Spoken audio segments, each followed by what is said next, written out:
Bab 2621. Connor berkata, Dora, walaupun hal ini sudah berlalu selama puluhan ribu tahun, jangan lupa ini adalah sesuatu yang pernah dikatakan oleh penjaga ruang. Penjaga ruang bisa mengamati pengoperasian seluruh dimensi dan apa yang mereka katakan akan menjadi kenyataan. Sementara kita adalah kunci untuk menghentikan perubahan besar ini.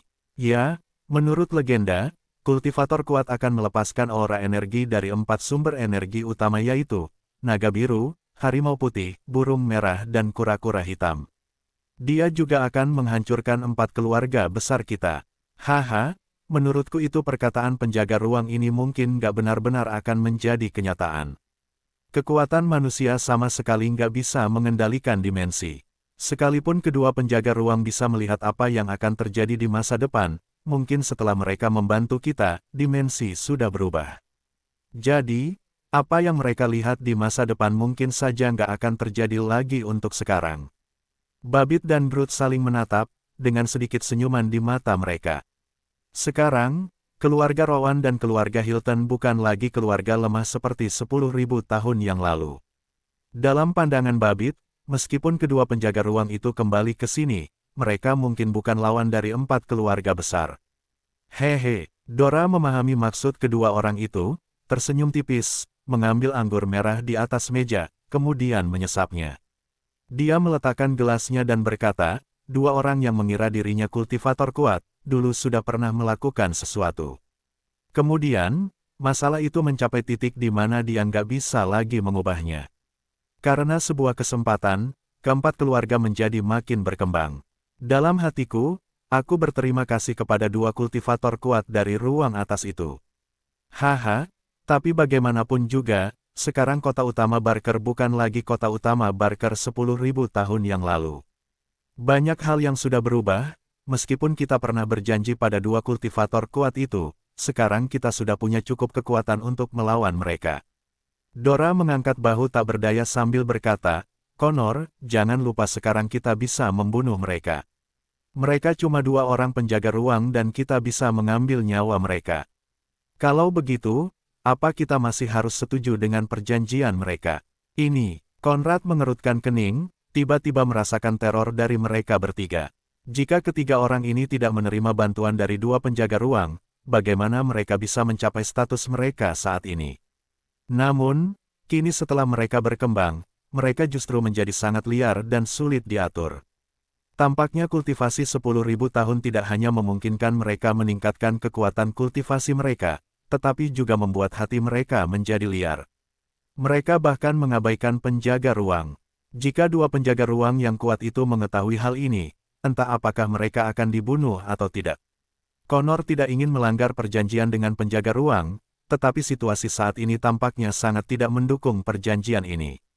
Oleh karena itu, Connor harus mengubah sikapnya, kemudian berkata, baiklah, sepertinya kalian sangat yakin dengan kekuatan kalian sendiri. Sekarang, masalah yang ingin kita bicarakan nggak ada hubungannya dengan perjanjian. Kalau kultivator kuat muncul di kota utama Barker dan kekuatannya mengancam 4 keluarga besar kita, maka apa yang harus kita lakukan? Tentu saja, harus memberantasnya. Tapi, Connor, nyalimu masih terlalu kecil. Sekarang, aura energi seluruh kota utama Barker disegel. Cuma orang-orang dari 4 keluarga besar yang bisa menikmati aura energi yang kaya ini. Kecuali 4 keluarga besar, anggota dari keluarga besar dan kultivator luar akan kesulitan untuk meningkatkan kekuatannya sendiri, walaupun mereka berusaha dengan keras. 1 tahun kultivasi di Danau Kura-Kura Hitam, setara dengan 10.000 kultivasi di luar. Dengan perbedaan seperti itu, walaupun kultivator kuat muncul, dia tetap saja lemah dan kita nggak perlu mengambil tindakan. Connor dibujuk oleh ketiga orang itu.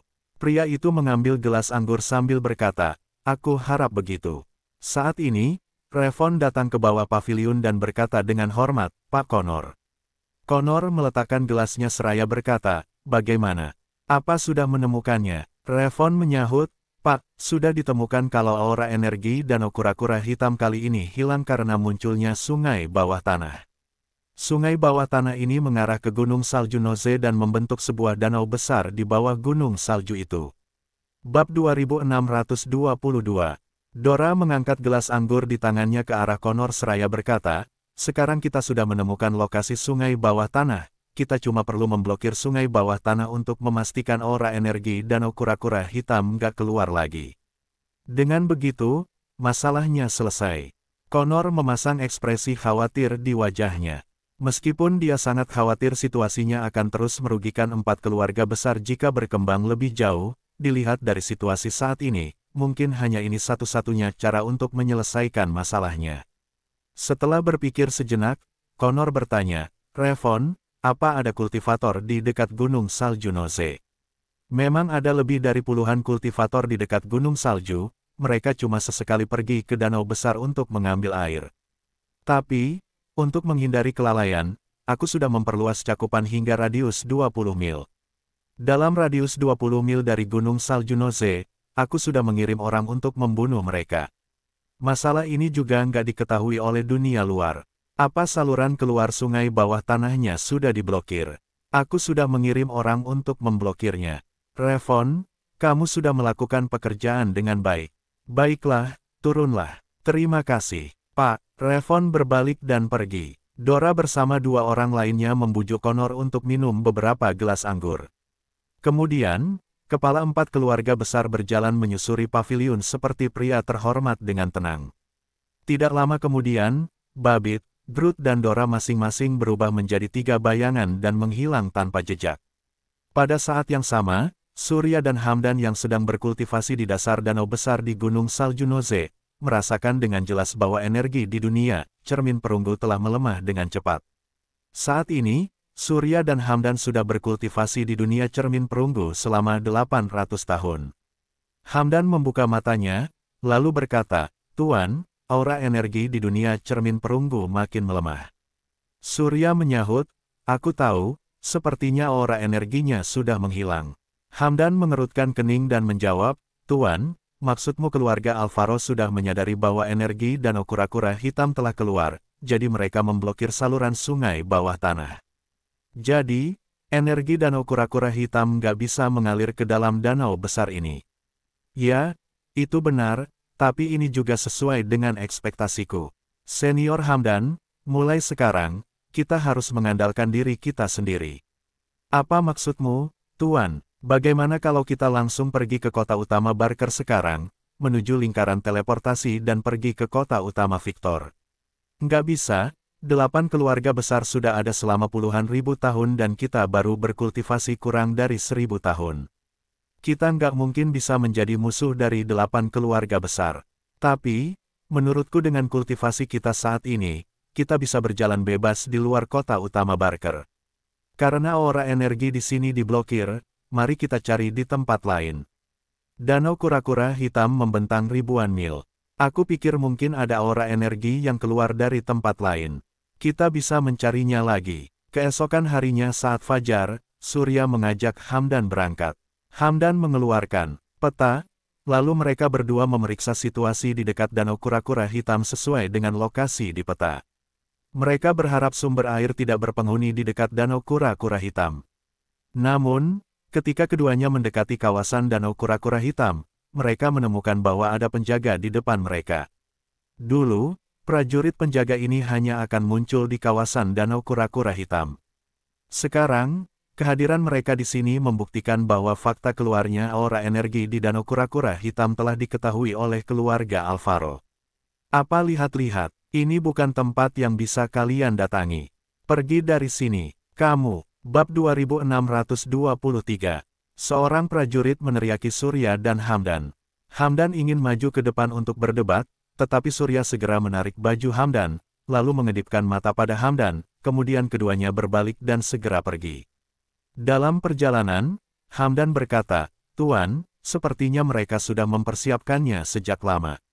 Mustahil kita bisa mendapatkan aura energi dari danau kura-kura hitam. Aku tahu, tapi nggak ada jalan yang mudah. Kalau nggak ada danau kura-kura hitam, masih ada danau naga biru. Kita bisa pergi ke danau naga biru untuk memeriksanya. 4 sumber energi utama adalah danau naga biru, hutan harimau putih, gunung burung merah dan danau kura-kura hitam. Sekarang danau kura-kura hitam telah dijaga oleh lebih banyak orang. Surya berpikir mungkin ada peluang untuk beralih ke Danau Naga Biru dan memeriksa situasi di sana. Air danau tersebut mengalir deras dan dapat membentuk sungai bawah tanah. Dibandingkan dengan hutan harimau putih dan gunung burung merah, melepaskan aura energi dari air danau adalah hal yang paling mudah. Oleh karena itu, Surya dan Hamdan hendak pergi ke daerah di mana Danau Naga Biru berada. Mereka sedang berjalan melewati hutan. Tiba-tiba terdengar suara dari belakang, "Hei, kalian berdua sedang terburu-buru, mau kemana?" Mendengar ini, Surya dan Hamdan berhenti pada saat yang bersamaan. Mereka menengok ke belakang dan melihat seorang pria berjubah hitam dan topi hitam muncul di depan mereka. Sosoknya benar-benar tersembunyi di balik jubah hitam dan penampilannya tidak jelas. Surya mengerutkan kening dan bertanya, "Siapa kamu?" Hamdan menyahut, "Kami belum pernah bertemu denganmu. Apa kamu kenal dengan kami? Meskipun aku nggak kenal dengan kalian, aku tahu kalian akan pergi ke Danau Naga Biru. Baru saja, kalian pergi ke daerah di mana Danau Kura-Kura Hitam berada. Sekarang, kalian ingin pergi ke Danau Naga Biru lagi. Tindakan kalian berdua sangat mencurigakan." Surya dan Hamdan saling menatap dan sontak terkejut. Hamdan menjawab, "Apa kamu mengikuti kami?" "Ya, setengah jam yang lalu, kalian pergi ke Danau Kura-Kura Hitam, sekarang kalian ingin pergi ke Danau Naga Biru. Kalau tebakan aku benar, kalian adalah orang yang memanfaatkan aura energi Danau Kura-Kura Hitam yang sedang melarikan diri. Kalian berdua yang menyebabkan kematian para kultivator di radius 20 mil dekat Gunung Salju Nose." "Kamu," Surya menyahut, "benar, kami memang memanfaatkan aura energi Danau Kura-Kura Hitam yang keluar. Tapi, kami cuma kultivator biasa. Keluarnya aura energi Danau Kura-Kura Hitam bukan disebabkan oleh kami. Karena kamu juga mengetahui hal ini, aku yakin kamu pasti juga memanfaatkannya. Kamu dan kami adalah orang yang sama.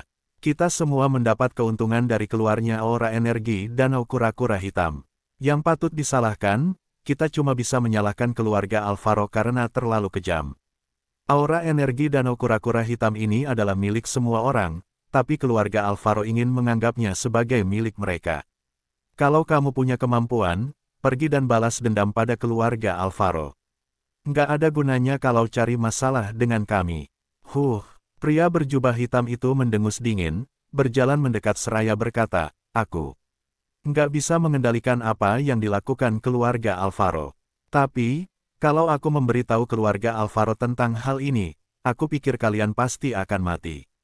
Tapi, aku masih bisa memberi kalian kesempatan selama kalian memberiku manik kedap air. Aku akan berpura-pura nggak melihat kalian." Manik kedap air. Surya dan Hamdan saling menatap, kemudian keduanya tampak terkejut. Hamdan segera bertanya, "Apa maksudmu manik kedap air? Kami nggak punya manik kedap air." Apa kalian masih ingin berbohong? Tanpa manik kedap air, bagaimana kalian bisa bertahan di bawah air selama itu? Sudah kubilang, aku nggak ingin mencampuri urusan orang lain. Kalau nggak ingin menimbulkan masalah, sebaiknya kalian berikan padaku manik kedap air itu. Kalau nggak, aku akan membawa menemui Pak Connor sekarang juga. Aku dengar kalau keluarga Alvaro punya 60 jenis penyiksaan. Walaupun kalian ingin memohon belas kasihan, kalian nggak akan punya kesempatan. Aku akan menghitung sampai 3. Kalau kalian mengeluarkan manik kedap air, aku akan mengambil tindakan.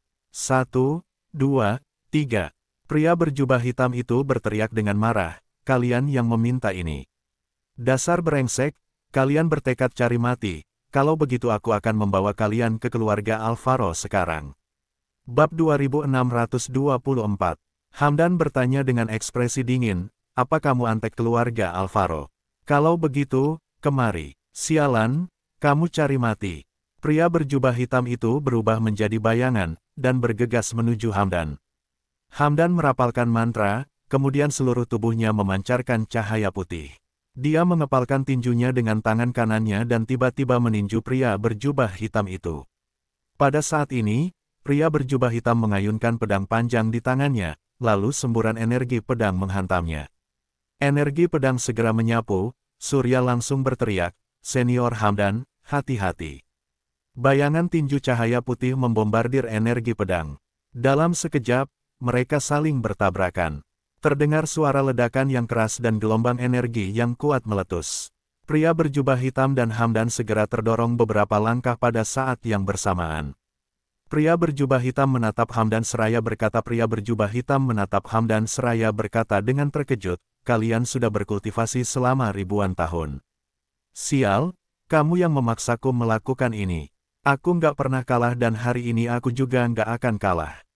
Saat dia berbicara, pria berjubah hitam itu memancarkan aura hitam.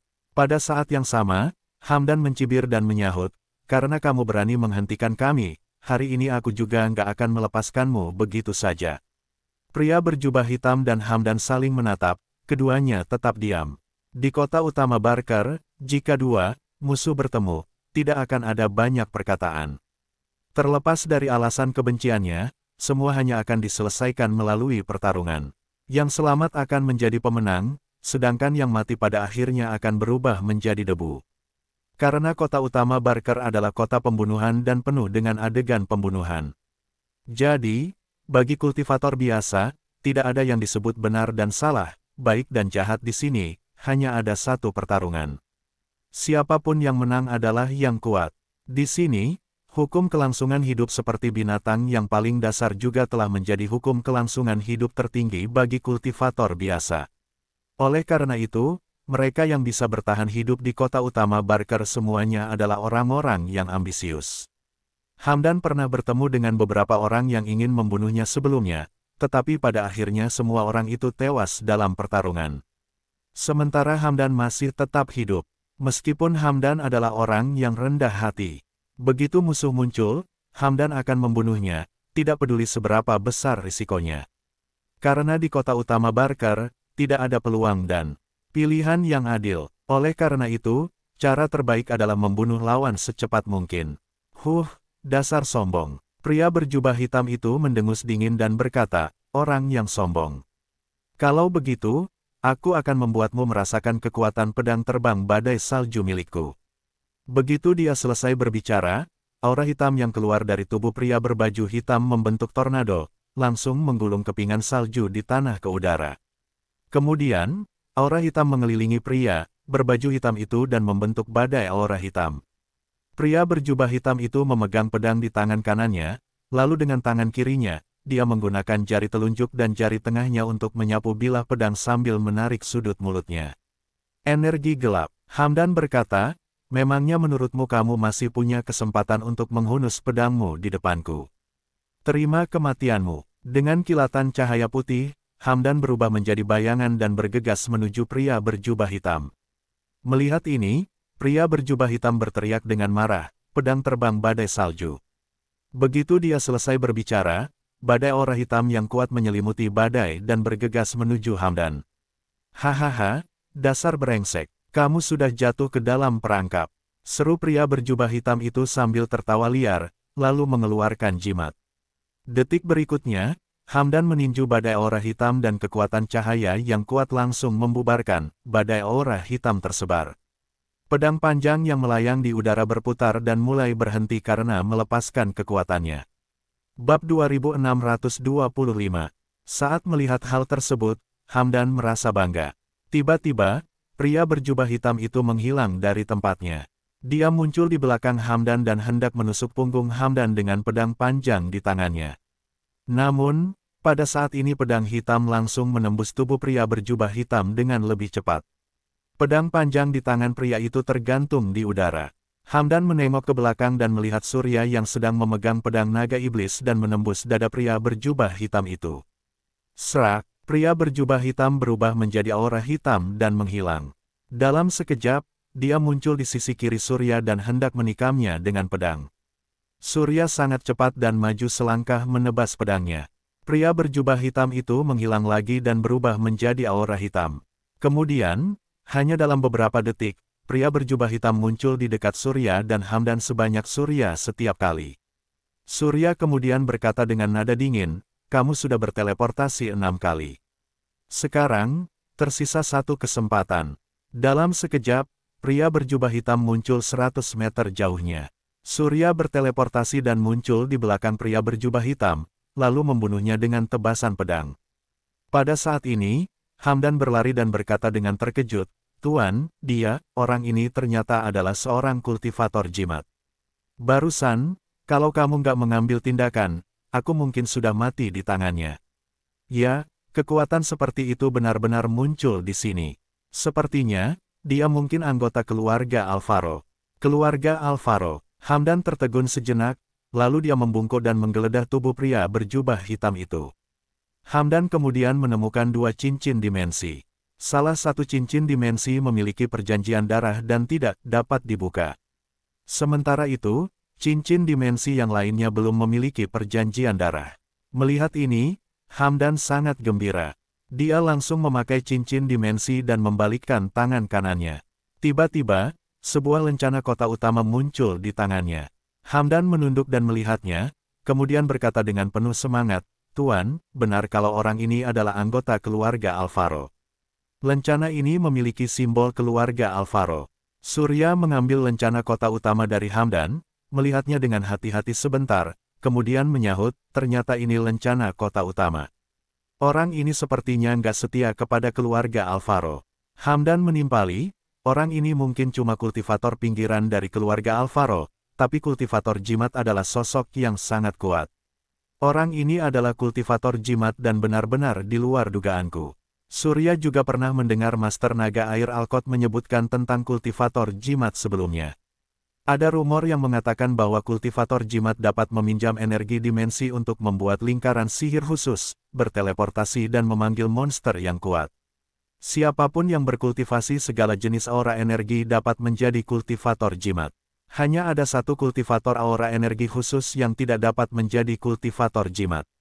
Selama seorang kultivator yang berkultivasi aura naga menggunakan jimat, maka jimat tersebut akan langsung berubah menjadi bola api dan terbakar. Karena bahkan energi jimat juga tidak dapat mengungguli aura naga, yang merupakan aura paling mendominasi di alam semesta.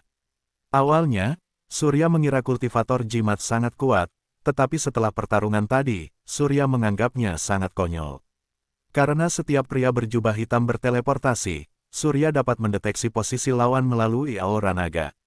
Surya bahkan bisa merasakan gelombang energi di tubuh pria berjubah hitam itu ketika dia berteleportasi untuk kelima kalinya. Faktanya, Surya tidak punya pilihan selain melepaskan aura naga. Jika bukan untuk menyelamatkan Hamdan, Surya juga tidak akan melepaskan aura naganya. Ya ampun, orang ini benar-benar orang kaya. Pekik Hamdan tiba-tiba. Surya menyahut, "Ada apa?" Hamdan membalikkan tangan kanannya dan mengeluarkan kantong uang yang menggembung dari cincin dimensi. Dia menimbangnya 2 kali seraya berkata, "Tuan, setidaknya ada 100 koin emas di dalam sini." Entah sudah berapa banyak hal buruk yang dilakukan orang ini sampai bisa mengumpulkan begitu banyak koin emas. Bab 2626. Saat mendengar ini, Surya mengerutkan keningnya. Meskipun 100 koin emas jumlah yang banyak, bagaimana Hamdan bisa tahu bahwa koin itu pasti koin yang didapatkan oleh pria berjubah hitam itu dari melakukan hal-hal buruk?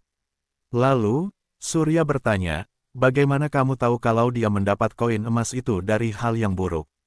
Dia jelas anggota keluarga Alvaro, jadi koin emas ini mungkin diberikan kepadanya oleh keluarga Alvaro atau dia mungkin menerimanya dari tugas yang diberikan. "Enggak," Hamdan menggelengkan kepalanya dan menjawab, "Tuan, aku sangat mengenal kota utama Barker. Di sini, seorang kultivator biasa, bahkan seorang budak dalam 8 keluarga besar bisa mendapatkan paling banyak 2 koin emas dalam setahun. Setelah dikurangi biaya yang diperlukan, setiap orang nggak akan punya lebih dari 200 koin perak. Dibutuhkan 1000 koin perak untuk ditukar dengan 1 koin emas. Seorang kultivator biasa perlu mengumpulkan setidaknya 5 tahun untuk mendapatkan 1 koin emas, sedangkan 100 koin emas membutuhkan 500 tahun. Terlebih lagi, melakukan sesuatu setiap hari selama 500 tahun hampir mustahil menurut akal sehat." Saat mendengar ini, Surya merasa konyol, kemudian bertanya, "Kalau begitu, bagaimana senior Hamdan bisa mendapatkan ratusan koin emas cuma dalam beberapa bulan?" "Ini, aku berbeda dengannya. Aku sudah berada di kota utama Barker selama ribuan tahun dan sudah mengumpulkan banyak koneksi. Maka dari itu, aku bisa menjalani kehidupan yang baik di sini. Tapi, Koneksi kelas atas dari kultivator kelas atas nggak bisa diakses oleh kultivator biasa.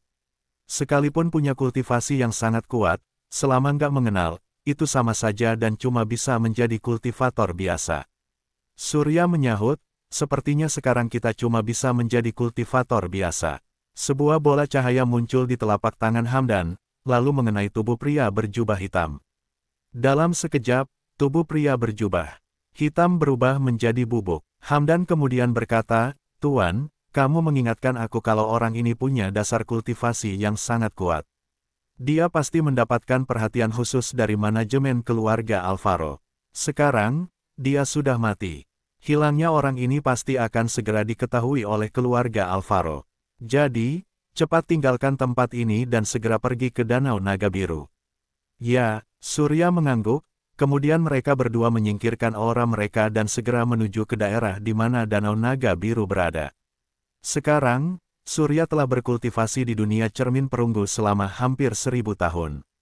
Hal ini sama seperti dia telah berkultivasi ruang tengah selama 1000 tahun. Dengan kekuatannya yang meningkat pesat, dia secara otomatis tidak lagi takut terhadap gangguan apapun.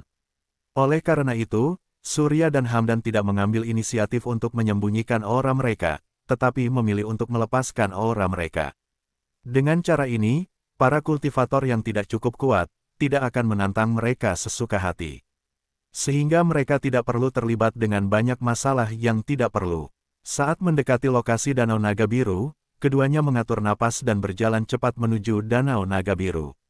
Awalnya, karena Danau Kura-Kura Hitam telah diperkuat keamanannya, Surya dan Hamdan mengira Danau Naga Biru mungkin juga sama. Ketika keduanya datang ke daerah dekat Danau Naga Biru, ternyata mereka tidak menemukan peringatan khusus di sini. Surya dan Hamdan saling menatap, kemudian Hamdan berkata, "Sepertinya Connor belum memberitahu 4 keluarga besar tentang aura energi di Danau Kura-Kura Hitam yang keluar, jadi 4 keluarga besar belum mengetahui masalah ini. Kalau begitu, ayo kita cari secepatnya." "Baik, Pak." Dalam beberapa hari berikutnya, Surya dan Hamdan mencari danau di dekat daerah di mana Danau Naga Biru berada. Karena Danau Naga Biru, seperti Danau Kura-Kura Hitam, aura energinya tersegel dan terdapat penghalang di sekitarnya. Hanya sungai tersembunyi di dasar danau yang mampu melepaskan aura energi. Bab 2627. Akhirnya kerja keras mereka membuahkan hasil. Setelah mencari selama 3 hari, keduanya menemukan sebuah danau besar bernama Danau Tirtamaya di bawah gunung yang tertutup salju di sisi barat Danau Naga Biru. Saat berdiri di tepian danau, tidak ada perbedaan antara danau-danau tersebut. Namun, ketika Hamdan meminum air danau, dia menemukan ada aura energi samar di dalam air danau. Pada malam hari, mereka berdua berdiri di tepi danau dan melihat makhluk mirip naga biru yang berenang di permukaan danau. Makhluk itu menghilang setelah beberapa saat. Setelah pengalaman di Danau Kura-Kura Hitam, Surya tahu bahwa ini merupakan aura energi khusus di Danau Naga Biru, yaitu aura naga biru. Malam itu, Surya dan Hamdan menyelam ke dalam air bersama-sama, kemudian mereka melihat seekor naga biru di dasar danau. Karena Surya melepaskan aura naga, naga biru itu merasakan aura naga pada Surya. Sekarang setelah menjadi lebih jinak, ia segera berubah menjadi aura energi dan menghilang. Surya melirik Hamdan, lalu mereka berdua memasuki Surya melirik Hamdan, lalu mereka berdua memasuki dunia cermin perunggu bersama. Di dunia cermin perunggu, aura energi secara bertahap terisi. Hamdan berseru dengan penuh semangat, "Tuan, kamu punya harta ini. Kali ini, kita bisa meningkatkan kultivasi kita selama ratusan tahun." "Aku harap begitu." Surya awalnya mengira datang ke kota utama Barker adalah hal yang sangat buruk, tetapi dia tidak menyangka bahwa itu akan menjadi berkah tersembunyi. Konsentrasi aura energi di dasar danau ini bisa mencapai puluhan ribu kali lipat dari aura energi bumi. Di kota-kota besar lainnya, konsentrasi aura energinya hanya 100 kali lipat dari aura energi di bumi. Karena kemarahan penguasa kegelapan, Surya datang ke sini secara tidak sengaja. Sekarang dia harus berkultivasi dengan baik. Ketika saatnya tiba, Surya yang sudah berkultivasi 2000 tahun, akan muncul di depan penguasa kota Edmund dan membuat Edmund suka padanya. Mungkin, Edmund akan melindungi Surya dan Hamdan, lalu bisa meninggalkan kota utama Barker. Ada 9 kota besar dalam ruang tengah. Setiap kota besar memiliki penguasa kota. Setiap penguasa kota akan mengembangkan kekuatannya sendiri dan bahkan pergi ke kota-kota besar untuk melakukan sesuatu untuk mereka. Surya percaya bahwa Edmund pasti akan memberinya kesempatan. Aura energi di dalam dunia cermin perunggu berangsur-angsur meningkat. Dalam waktu kurang dari setengah jam, konsentrasinya mencapai 1000 kali lipat dari konsentrasi di luar. Laju aliran waktu juga mencapai 1000 kali lipat dari di luar. Saat Surya dan Hamdan sedang berkultivasi di dunia cermin perunggu, sosok yang familiar muncul di penjara kota utama Barker, yaitu Oberon. Setelah Surya meninggalkan ruang bumi, Oberon berpikir keras selama 2 bulan. Akhirnya, sebagai seorang kultivator, Oberon melepaskan kehormatan dan kenikmatan ruang bumi, pergi ke Pulau Tanpa Malam dan lulus ujian dari Tetua Tanpa Malam. Karena Oberon dan Surya adalah kultivator yang berbeda, maka ujian keduanya juga berbeda. Oberon mengira dia telah mengalahkan Surya. Jika dia lulus ujian lagi, dia pasti bisa pergi ke kota utama Victor, kota utama kelima yang terkenal karena keadilannya. Namun, Oberon tidak menyangka bahwa ternyata ujian kali ini puluhan kali lebih sulit dari yang sebelumnya. Oberon membutuhkan lebih dari 1 tahun untuk lulus. Tetua Tanpa Malam juga membuka jalur dimensi ke kota pembunuhan, yaitu kota utama Barker. Meskipun Oberon merasa tidak puas, dia berpikir bahwa dirinya tidak dapat mengembangkan dirinya dengan tetap tinggal di bumi. Terutama ketika dia berpikir bahwa Surya telah pergi ke ruang tengah, keinginan Oberon untuk berkultivasi menjadi makin kuat lagi. Oleh karena itu, kali ini Oberon tidak ragu-ragu lagi dan memilih untuk datang langsung ke ruang tengah. Di bawah tekanan ratusan kali dari gravitasi kota utama Barker relatif terhadap ruang bumi, Oberon hanya berlutut dengan 1 kaki, lalu mengikuti penjaga ke dalam penjara setelah beberapa saat beradaptasi. Suatu malam kemudian, saat fajar anggota keluarga dari 8 keluarga besar datang ke penjara untuk memilih budak. Tiba-tiba, penjara yang awalnya sunyi langsung dipenuhi dengan banyak orang yang ingin diakui oleh 8 keluarga besar dan menjadi upaya mereka. Bab 2628.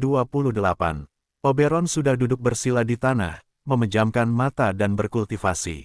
Karena dia tahu bahwa setiap orang akan meminta kepada orang lain dan memohon tidak membawa manfaat. Banyak orang yang memohon pada saat yang sama, permohonan mereka juga terkesan murahan. Oberon adalah orang yang bermartabat dan percaya diri, jadi dia tidak perlu berlutut dan memohon. Faktanya, Oberon sudah mengambil keputusan. Jika dia tidak terpilih menjadi budak dari 8 keluarga besar, maka dia akan tinggal di pinggiran kota utama Barker, menunggu sampai kekuatannya meningkat, kemudian baru masuk ke kota utama Barker. Darren, ditemani oleh para penjaga sambil berjalan di sepanjang lorong penjara. Dari waktu ke waktu, orang-orang terus berteriak dan memohon dengan suara keras di kedua sisi penjara. Saat ini, seorang penjaga berkata, "Pak Darren, kenapa kamu nggak memilih budak?